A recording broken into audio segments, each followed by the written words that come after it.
What do you think's the biggest misconception about you? I think some people can think I'm nasty. Okay. I think some people can think I'm manipulative. Okay. I think some people can think I'm stupid because I can't spell. When I've done interviews, I've got people's names wrong. Now, that is actually a trait of dyslexia, getting muddled up with names, short-term memory loss. At 19, when I was then catapulted into this industry and I was in the public eye, people had more opinions on things and they could be harsh. There's no such thing as perfect. Your differences is what makes you who you are. The Hidden 20% won Best Interview Podcast at the British Podcast Awards, and we couldn't have done it without you. Thank you for your support. We really want to do more, so follow, subscribe, and let's get this message out to more people. Our next guest gained fame on Love Island in 2018 for her bold personality and her fierce loyalty. But there's much more to Georgia than reality TV. Diagnosed with dyslexia during her school years, she's made it her mission to speak out about the challenges and stigma of living with learning difficulties. Let's get into it. Let's see how great minds think differently.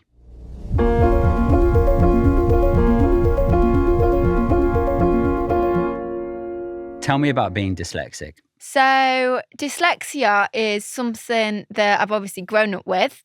I didn't know that I was actually dyslexic. Well, my parents knew I was dyslexic, but I think, awful as it sounds, they didn't want me to use it as an excuse growing up. Yep. And I think there's a lot of parents out there that would probably have the same view on it. And I appreciate my parents for doing that because throughout school, I never really subconsciously thought I had issues with anything. I got by. I wasn't in the top class. I was in like the middle class. Okay. I did my revision. I did my homework. There was never excuses. Were you a good student then? Bit cheeky. Okay. But I was a good student and I loved doing my homework. Like I've always been very organised and I like things to be controlled in my life. So I really took value in my work at school. I will say that. I knew I wasn't born academically gifted. However, I didn't really see it as an issue. And how were the school? Did they support you in that? Did anyone mention anything? So this is wow. But from there, obviously that's where I went to my primary school. Big up Yorkshire. Yeah. Love a bit of Yorkshire.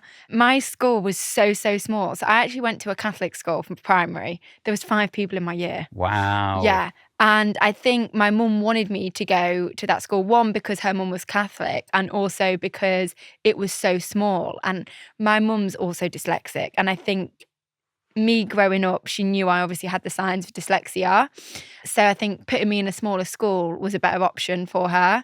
So it was never really, because obviously I had so much attention because it was such a small year that I was so fine. And then when I got to secondary school, obviously the first couple of years, again, was fine. When it came to my GCSEs, that's when my parents kind of was like, right, we need to get some extra time. You need some extra help. And then I passed all my GCSEs, so happy days. Happy days. Have you talked to your mum much about her experience being dyslexic? Well, we laugh about it, really. We find light to it as a family. My dad's not dyslexic and my brother's not dyslexic. Okay. So me and mum are terrible. Like in the family group chat, we're just the spellings, everything. We actually find it quite hilarious because I'll come back and I'll see my dad and he'll be like, so you went to wherever today because I spelt it wrong. And it is quite a joke, to be honest. And I think it's character building. I don't see it as nasty or anything. But then, and I said this to you before, people have taken the fact that your spelling is not perfect and given you a really hard time about it. Yeah. Obviously, when your family are funny with, that's okay because it's your family. My mum and dad love me. Like, they're not going to be nasty. They're probably making me have a subconscious outlook on it as something funny and not something to be ashamed of. Yes. Which is probably quite good. But obviously, like when it comes to the press and things, and when I've got things wrong on my Instagram and social media platforms, people do have an opinion about it, which is very negative and can come across quite nasty, to be honest. But I don't think it's intentional. I think sometimes it's maybe their lack of knowledge on dyslexia. That's a very wise kind of place to get to with it. Thank you. oh, maybe they don't have enough understanding. Yeah. Which I totally agree with, but that doesn't mean it doesn't hurt, right? Yeah, no, I totally agree. I do agree, but I like to think there's no intentional nasty people out there. And I like to look at it as in like, maybe it's my chance to educate people on dyslexia, hence why I became an ambassador for the Dyslexia Association. And I talk about it on my platforms. And I do feel like now in the industry and in the public eye, people do know I'm dyslexic. And when I meet people quite early on, I'll tell them I'm dyslexic because I don't find it embarrassing. Yeah. I actually find it a bit of a quirk.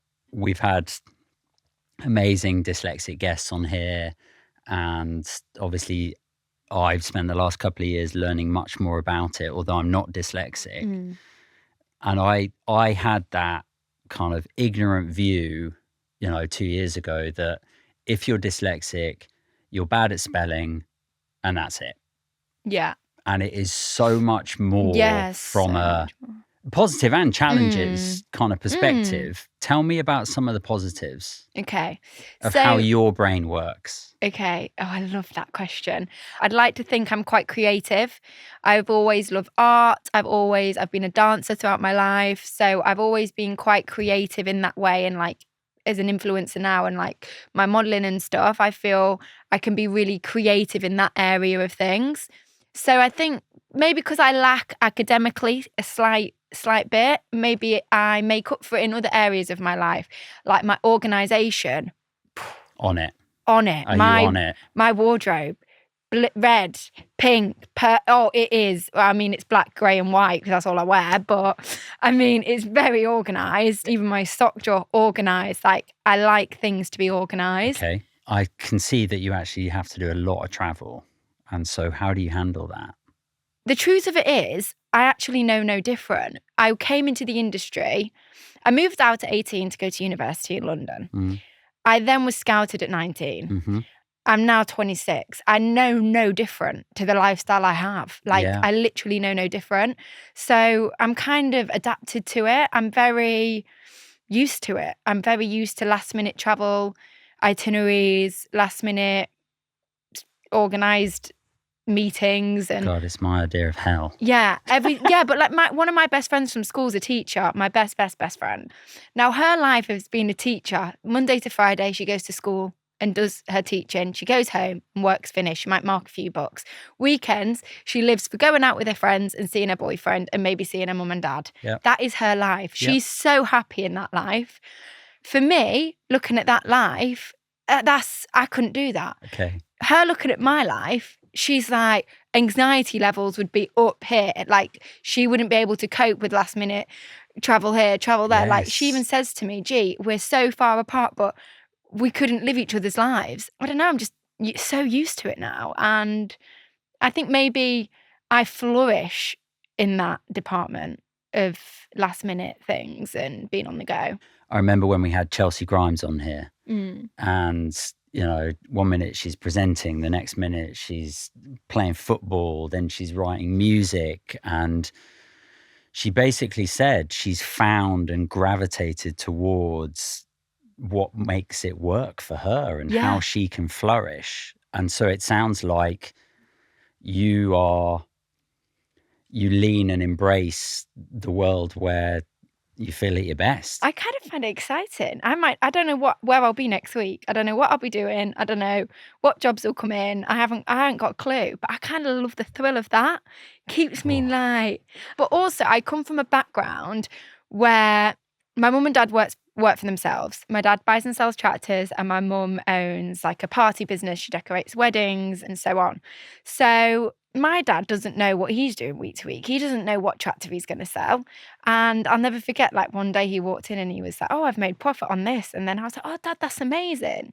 I was like, yeah, but I might not make profit for a month on anything else. And because I've come from a home where it's very like what I live to a certain extent, with not knowing what you're doing and like having your own businesses, you never know what week's going to be. Like, I never know my income week to week. I haven't got a clue. So because I've grown up with that, I think that's maybe helpful as well. But you've done that successfully really well, as you say, since you were 19, you're now 26. So you've been doing that 7 years. Yeah.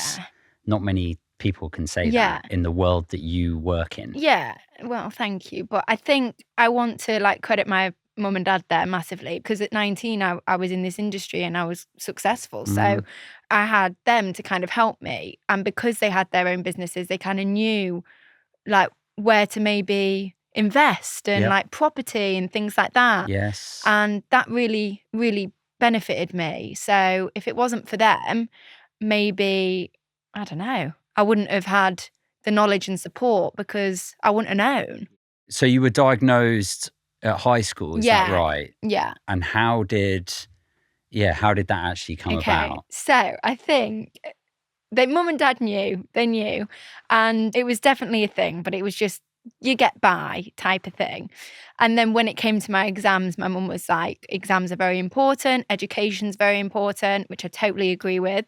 And she wanted me to do the best on my GCSEs. Now, it was something that she brought to attention of the school. The school was kind of aware of it as well to a certain extent, but it was back like nowadays, I think it's definitely more talked about. But dyslexia, when I was at, like, it wasn't as big as what it is now. Like, people speak about it now much more openly. So when I was about 14, I went into an exam and to see whether I was dyslexic on paper, which I knew I was. And then, I was quite highly dyslexic. And then I got extra time. I got a reader, which really helped me because I think as much as I revised, because I revised a lot, I think I maybe wouldn't have passed my exams without that extra help because, like you say, my brain's a bit different. But even with that extra support, was there anything else that could have been improved? The only thing I didn't like is I had to go and sit in a separate room. So all my friends were going into the exam hall and I had to go in a completely separate room with a reader. And no one likes to be an outcast. Like, it's not in our genetics. As human beings, we're meant to be in packs. Yep. So for me to be singled out into another room, that was horrible.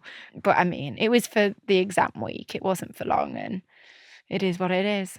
And so you get diagnosed, then you pass your exams, you get some support, you've got really good family support, it sounds like, which, I think from what I've learned talking to people on here can make or break, that the family support and that family unit is obviously important regardless. And then at 19, you get catapulted into this industry. Yeah. Tell me about that. Because I was quite practical and not as academic, I obviously chose like drama. So that's why I went to London to study drama. Yep. So for me, the dyslexia wasn't ever bad at uni because it was very practical. Yes. Because obviously it you was weren't acting. writing exams. No. So I was able to adapt my lifestyle to having dyslexia by kind of pursuing the practical stuff that I wanted to do. So then kind of forgot about it again.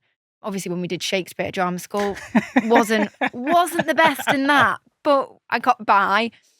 Kind of forgot about it again, wasn't really an issue. And then obviously when I did the telly thing, it definitely came out, I think. The telly thing being? Love Island. Yes, the telly thing. The telly thing. I think it was, more apparent then. Obviously I was getting people's names wrong.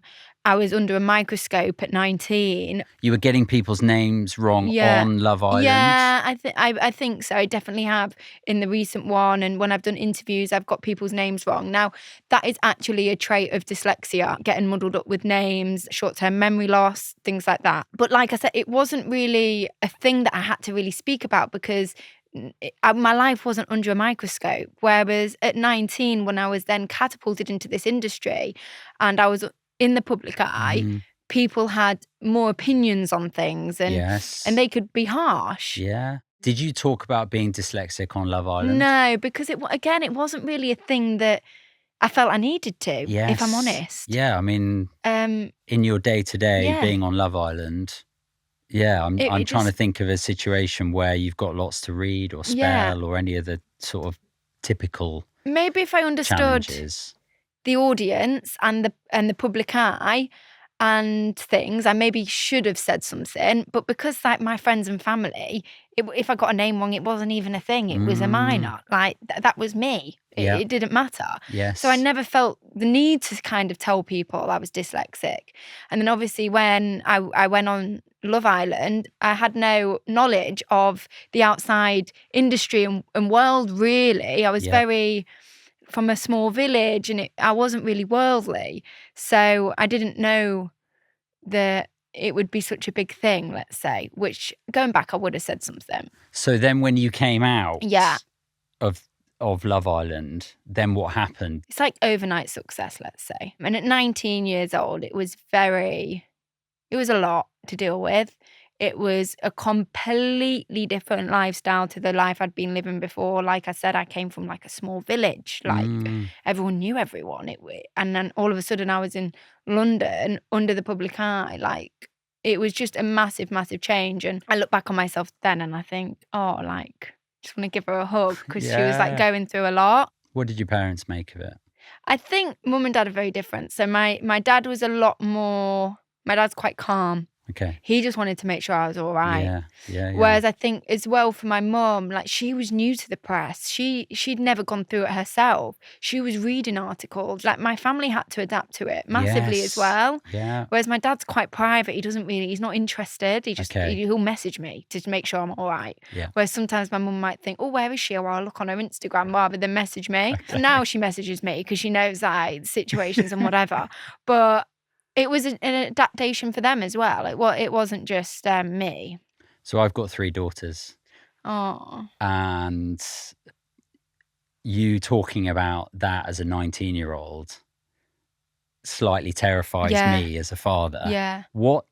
And you must get, young girls or parents talking to you all the time of like, what advice would you give to young people, especially young girls who obviously see this world as aspirational and attractive and maybe only see one side of it and don't get the sense of the other side? What would you say to them? That's a good question. My advice would be grateful for the close ones around you. That would be what my advice is. You don't need validation from elsewhere. That would be, do it because you enjoy it, not because you want to get validated, because that validation and support should come from your closest people. How do you wrestle with your own self-esteem, your own self-worth, your own validation, and that of people liking you externally? Brilliant question again. Oh, you're very good. Thank you. I look for validation and support and love through my friends and my family, meaning my friends, like my friends from school, my old friends, some of my friends in the industry as well. And I look at social media and public platforms and press as in work. Okay. I think when I turned about 21, I went through quite a tricky stage in my life. And I think I kind of really had to distinguish them separately to kind of move forward and be happy and feel in control of my life and not feeling like totally having to seek validation and how many likes I got mattered. Now I kind of keep that separate to one extent. However, I also think it's really important to connect to my followers, because without my followers, I wouldn't be able to have the opportunities that I have in life. So I really want to show appreciation towards them and credit to them, because without them, I wouldn't be where I am today. So I think it's important to kind of have the separation, have the balance, but also be able to connect without having too much emotional connection towards it. Tell me what was going on then when it was difficult at 21. A lot of things. I think from 19 to 21, I never really sat on my own in my own thoughts, if I'm honest. I had 2 years of just living on this like hamster wheel, let's say. I kind of, when there was issues, I'd ignore them, move past them and just carry on. Things, if you don't face things and work through things, they're never going to leave you. COVID was a blessing to me, like when we were in lockdown. And I don't want to say that ignorantly, because I understand for other people it was really, really tough time. But for me, it was a good time because it made me, well, good and bad, but it made me face all the bad stuff because we were all inside. We were all sat on our own. You had to get off the hamster wheel. Yeah, I had to get off the hamster wheel and face all the stuff I'd gone through. Going in the press at such a young age, being in relationships that were in the press that weren't maybe genuine or proper. Dealing with moving to London at 18 when I'm from Thirsk, like that's a lot. Shout out to Yorkshire. Like there was just a lot for me to deal with, and I think I faced it all during COVID time. I like found mechanisms to kind of help my mind and calm it down. May that be reading, walking with my mum and the dogs. That's what kind of got me through, because if I'm honest, I think if I didn't face it then, it would have come at a later time in life. And I'm glad I got that time to face it, because it's so daunting when you know there's stuff to like deal with and you can't sit on your own in your own thoughts. There's work to be done there. And I'm the first to say that to someone if they're like, I can't sit on my own. I'm like, you really need to. Do you like being on your own now? Yeah. Okay. You like your own time? Yeah. And at 21? No. Now I really do. Yeah. I found calmness and tranquility in being on my own, really, and taking time to just process, decompress, especially in my industry as well. It can be a lot at some points, and then times where it's really, really quiet. And now if I didn't have the ability to be on my own and be positive, that could be really soul destroying.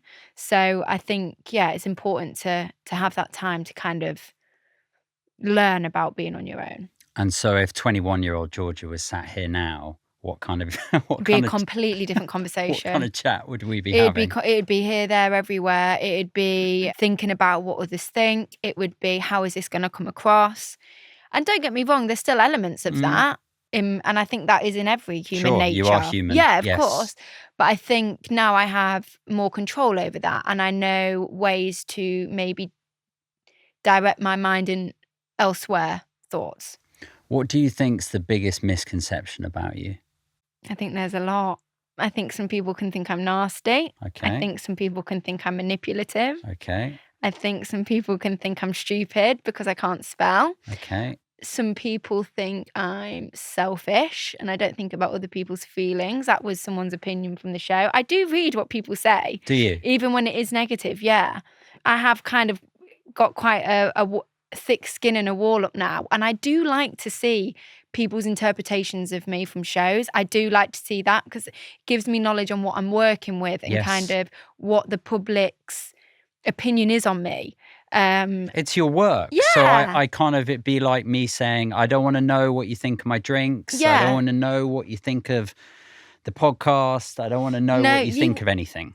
You have to be. Yeah, of course. Good and bad. Of course. The way I cope is sometimes I'll message my friend Tori and be like, am I a bad person? Or is this, because as humans, we have them doubts. Yes, okay, you can get a lot of hate, but one of them can be the one that gets to me. And I'll go for reassurance, but to my close people, my family, my mum and dad, my brother, like my best friends. And then I kind of think I've held friendships down since I was 4, okay? Who would want to be friends with me if I was such a terrible person in 6 years? How many years have they been friends with me now?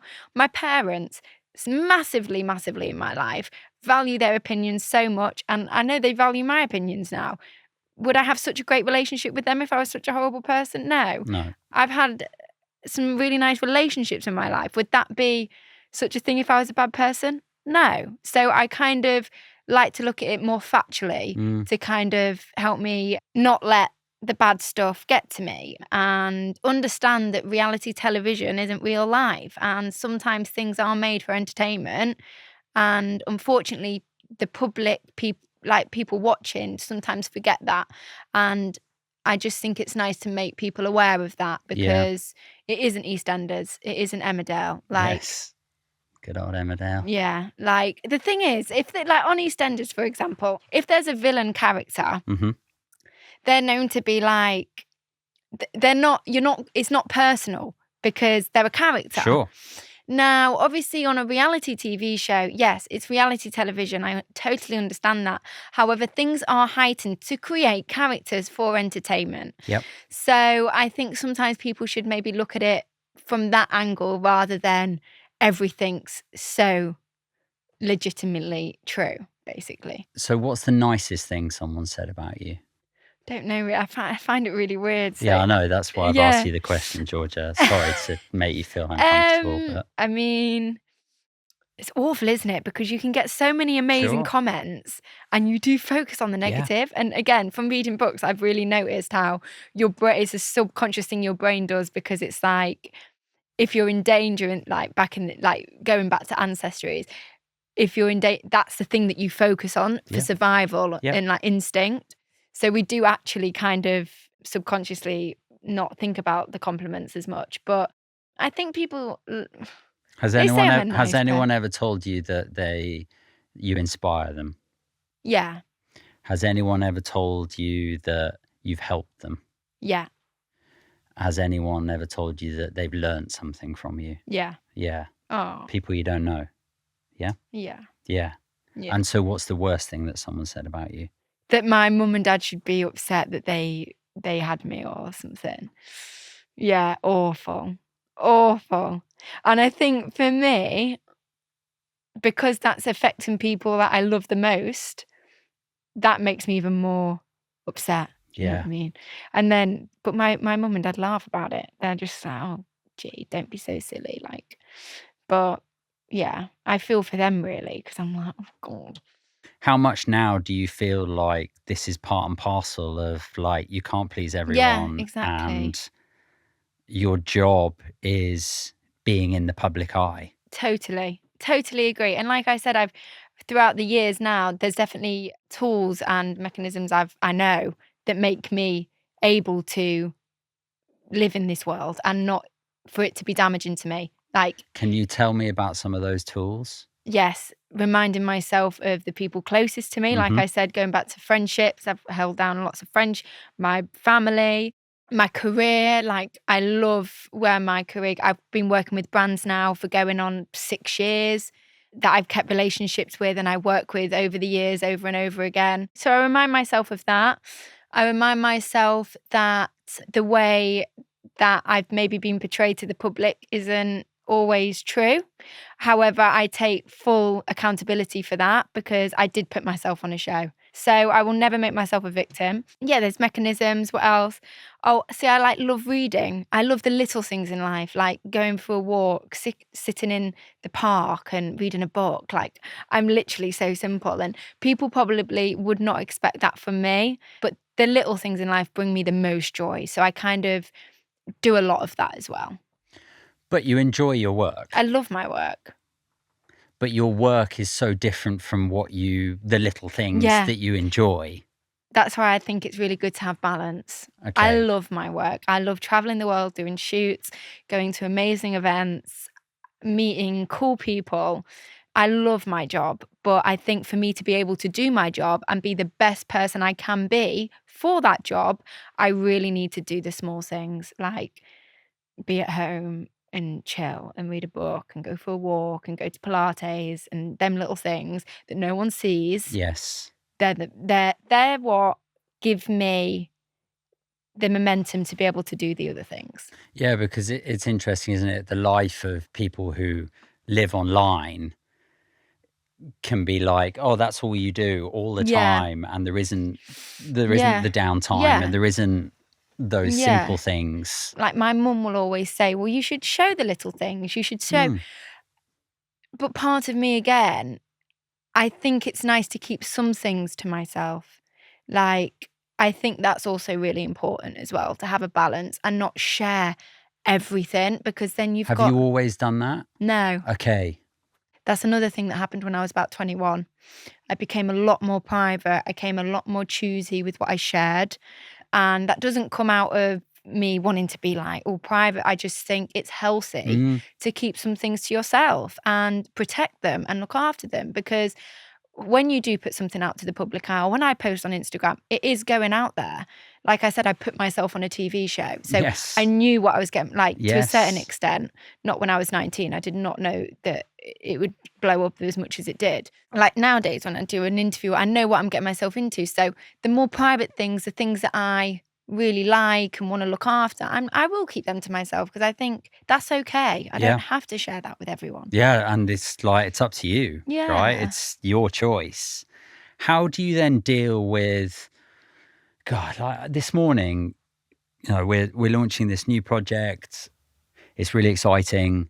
It's a new drinks project, and I'm running the social media for it, which I don't have time to do.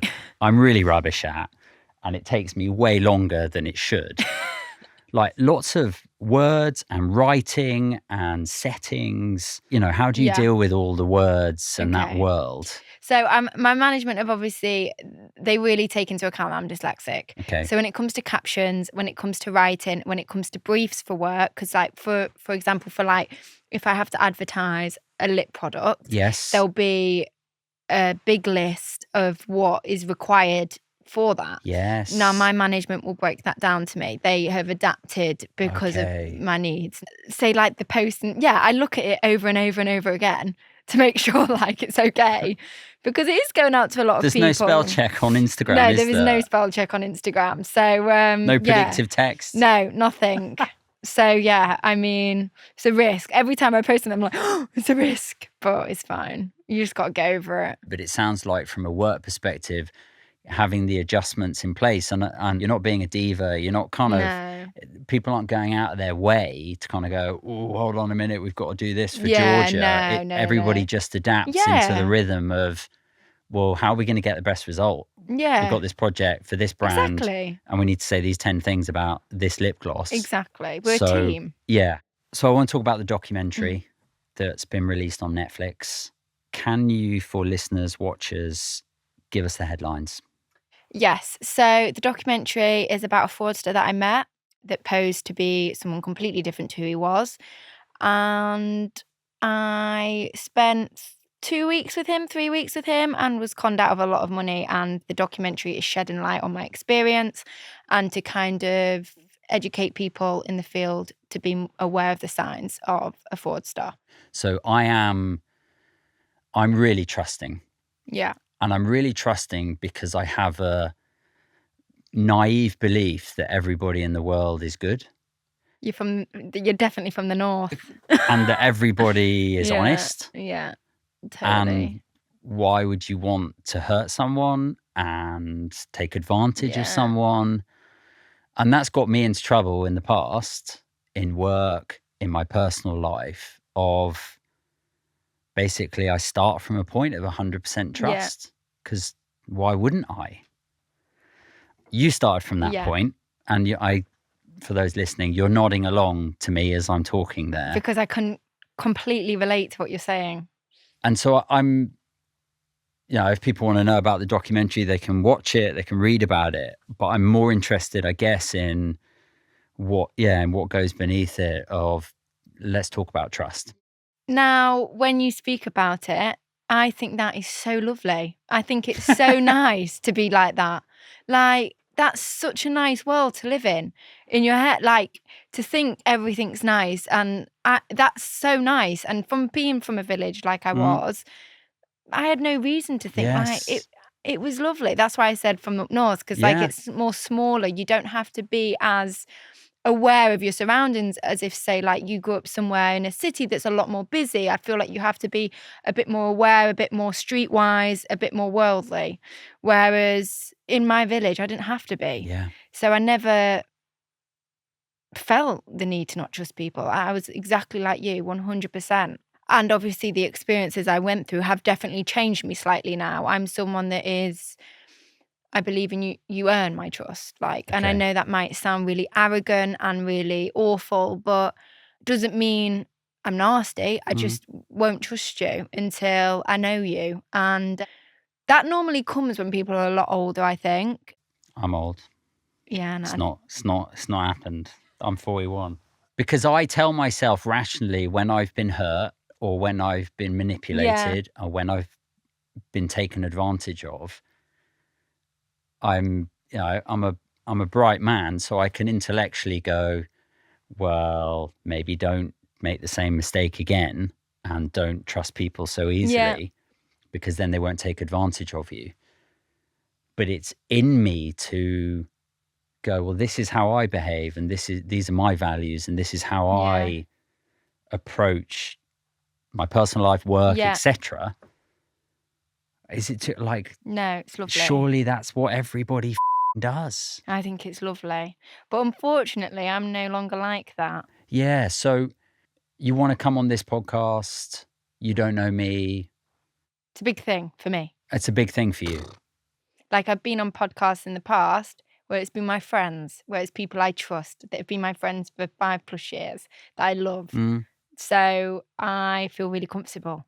You feel comfortable now? Yeah, I feel comfortable now. I feel like you're a nice person. Okay. So why did you want to come on here? Mainly to obviously talk about dyslexia again. I know it's Dyslexia Awareness Month. I think it's nice to educate people and give them knowledge regarding it. Yep. Just so maybe they can come from a more understanding point of view when they have an opinion on the matter. And actually, a lot of my family and friends said to me after they saw the last podcast that it was quite important for me to do it because it's a way to be organically myself and for things not to be manipulated in a direction to shed me in a different light. Yep.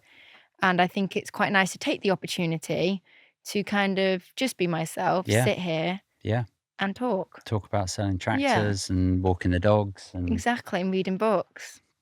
I'm sad that you were so hurt and that trust so abused. Yeah. Not even going to say his name, but and that has made you really cautious. I think in one aspect, yes, I'm not as trusting to people, but I don't necessarily think that's a bad thing because unfortunately, as much as I like to think everyone is nice out there, they're not. Not everyone is nice out there, and there is a lot worse people out there as well. And maybe if that didn't happen to me at 20, something else could have happened later down the line. Now, yes, it was awful what I went through, but I did come out the other side. Yep. I went through it, I worked through it, and I got better, and I'm fine now. And I used that experience to shed light positively on knowledge, making people aware of it. Like with my documentary, I was really apprehensive about doing it because I still had a lot of shame regarding it, but I wanted to kind of put it out there for people to see because it isn't something that happens every day. But it's probably happening every day. Yeah. But it's not something you'd ever think would happen to you. No. If it's helped one person and made them not go through what I went through, then I'm happy. And so then what does that mean for relationships, partners now, having had that experience where trust is concerned? Well, I feel like if someone's meant for you, then they will understand that and they will accommodate for that. And I think relationships are about compromise. Yeah, it's never been something that's been an issue or whatever, but I think maybe even if it's someone that really cares about me and someone that loves me, they wouldn't even make it an issue. And I appreciate it when people don't want to talk about it with me or ask questions. I actually really appreciate that because, again, if I've not brought it up, there's no need for the conversation. If you've Googled me or done research on me, you're not for me anyway. So, yeah, I mean, if I was a normal person, it wouldn't be in the media, would it? No. I wouldn't, unless I bring it up. Exactly. There's no need to talk to about choose. it. Exactly. Yeah. I've done the work on myself. I've hopefully got myself back to a place where it's no longer something I carry. It's not a trauma that's within me. So it's not something I'd like to think makes me different at all. Just listening to you talk since we've been chatting, that period of sort of being 19 to 21 and catapulted into the kind of spotlight and then being taken advantage of, and the world of kind of, social media and people coming at you and not always being positive. If I think back to when, I was 20, you're just so ill-equipped to deal with, as you keep saying that word, worldly, like so ill-equipped to kind of deal with what's going on. What do you say to that 20-year-old now when you kind of look back? It's all going to be worth it because when you get to 25, you're going to have a lot of life experience. Yes. That's what I'd say. Would you go on Love Island again? No. If you had the choice again and you're 19 years old, would you go on Love Island? I'd have to, otherwise I'd be constantly thinking what if, and I can't live by what if. How was Celebrity Antiques trip? I Great. needed to remember. Great. I love antiques. Yeah, it was great. Something really different. My grandma loved it. What are those? You've done quite a few of those. I definitely went through a phase after Love Island because influencing wasn't, and like modelling wasn't a thing really then either, I don't think, to the extent it is now for me in my career. But it was a lot more shows. Like, there was no such thing as an influencer when I first did Love Island. Like, we're going back to 2018. Like, That's only 6 years ago. I know, but there was no such thing as an influencer. Really? Yeah, it wasn't a thing. And then obviously the year after me, that's when it became more of a thing, I think. Like, influencer was actually a job title. Okay. Whereas it wasn't when I came. So, and the management I was with, the way they saw me doing well would be to put me on shows and do more shows and things like that. Whereas now I really have navigated what I want and what I enjoy, and like the fashion and the beauty and like all them things, being creative in photo shoots, that's what I love. That's how you want to spend your time. So that's what I'll do. But I think when I was 19, I didn't really know what was making me happy. I didn't really know what I was meant to be doing. I didn't really make my own choices back then. I was kind of told what I was doing, which is really sad to a certain extent. But again, I mean, I had some amazing experiences. So yeah, I did a lot of like little shows after that. And then obviously when I was 21, and then I went through COVID, and I think that's when my career really took a different path because I seemed to get the reins back on my life. I really hear how COVID was like a circuit breaker. Yeah, massively. I didn't have any control in my life from 19 to 21. Yeah. At all. Like, I had no control. I didn't know what, like, no control. It was wild.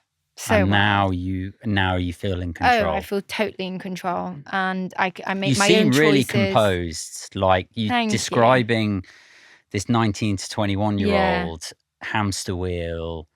I sort of have this picture of sort of rabbit in a headlights. Yeah, that was it. But also kind of nodding of of everything. Yeah, that was literally it. That was literally it. And now I feel I kind of get the sense that you do what you want to do, and you'd say no if you didn't want to do something. I mean, I don't want to sound like an old man, but, you know, given that you're still young and young in your career, that's massive. To be able to get to a point where you can feel really clear on your priorities. Do you see a lot of dyslexia represented on social media? Not as much as I'd like. I think it's definitely something that's spoken about more now, and there's a lot of people in the public eye that speak about it, maybe for the same reasons I do, just to give people more knowledge on it so they can come from a more understanding point of view when they want to lay out their opinions. So yeah, but I think it could definitely be talked about more. I'd love to do something with like children, because I don't want it to be something that is like a taboo subject or for children to be ashamed of. I take it as like it's character building. It's a quirk, and I don't mind that. There's no such thing as perfect, and I think people need to stop striving for that. Like, your differences is what makes you who you are. Yeah, and I'm thinking of people like Kate Griggs, who runs an amazing dyslexia charity, and, you know, her telling me that, like, we've known about dyslexia for over 100 years. Like, I know, it's not a new thing. And I don't think, I certainly, when you only view it through the lens of can you spell well or not, versus big picture thinkers, good at spotting patterns, there's loads of amazing skills, as well as, sure, we get that there's some challenges, but I feel like because it's just been seen as a negative, rather than amazing, you're dyslexic, I really like your brain, I bet you've got good ideas, I bet you see things differently. Exactly. We need a flip of the script. Totally. Well, I kind of get that, because I remember when I'd researched who's dyslexic, like in the creative industry or creative world, a lot of models are dyslexic, a lot of creative people who do photography are dyslexic, a lot of people that do fashion, dyslexic, a lot of writers are dyslexic, business owners, dyslexic. So for me, I don't see it as a taboo. I see it as a power. Which is why getting people like you to come on here and share the truth that it's not all bad. No. And actually there's great skills and great positives is so important, because there'll be kids who will listen to this, parents who will listen to this, people who don't want to tell other people that they're dyslexic because they're ashamed of it. No. And it's chats like this that give people, I would hope, more confidence to kind of go, actually, do you know what? It's a perspective thing, and I can either see this as the worst thing ever, or lean into the strengths and embrace it. Exactly. I'd like to think one day when I have children, obviously dyslexia is a genetic thing, I would never make that a taboo. Like, you're dyslexic, you're going to be so creative. It's not a bad thing. About the spelling. Yeah, it doesn't matter. I'll help you with your socials. Just spell it how it sounds and people will know what you mean. Like, it's not a bad thing. It's really not. You'll make ways that you can get through life with it. Talking of your brain, I've got 2 last things. Can you give me 3 words to describe your brain? Complex. Straight in there on that one. Yeah. Complex. Centered. Good one. Fun. Complex, centered, and fun. Nice. Yeah. We'll take that. We asked you to bring something that represents your brain. Yeah. What did you bring? So I bought the Power of Now book because I'm a big believer in manifesting. So what you put out there, you receive. Now, I know if you're in a bad place, like I was when I was 21, you can get back to feeling good and manifesting and whatever. So yeah, I'd say a good book about manifesting. I love reading and I think I manifest. So here we are. Good man. On manifesting. Yeah. What are you manifesting now? Happiness, calmness, and my loved ones being happy. Nice. Simple. Thanks so much for coming on, Georgia. I sort of feel like you've lifted the curtain, and people can have this outside view of what a model and an influencer is and a reality TV star, but actually you've shown us a really different side today, and I feel really privileged that we've been able to hear that, see that, and hear this other side to you.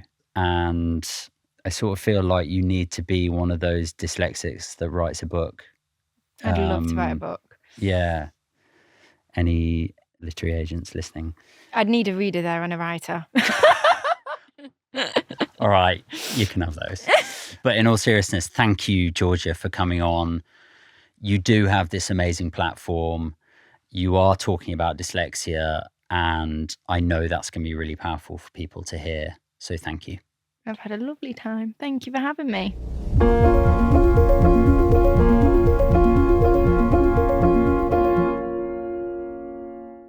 Because I'm autistic, I think differently. And back in 2015, I wanted people to drink differently. So I created Seedlip, the world's first distilled non-alcoholic spirits.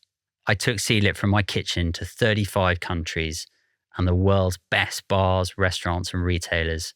And we did it in 3.5 years. It was wild. They're delicious. They're intriguing.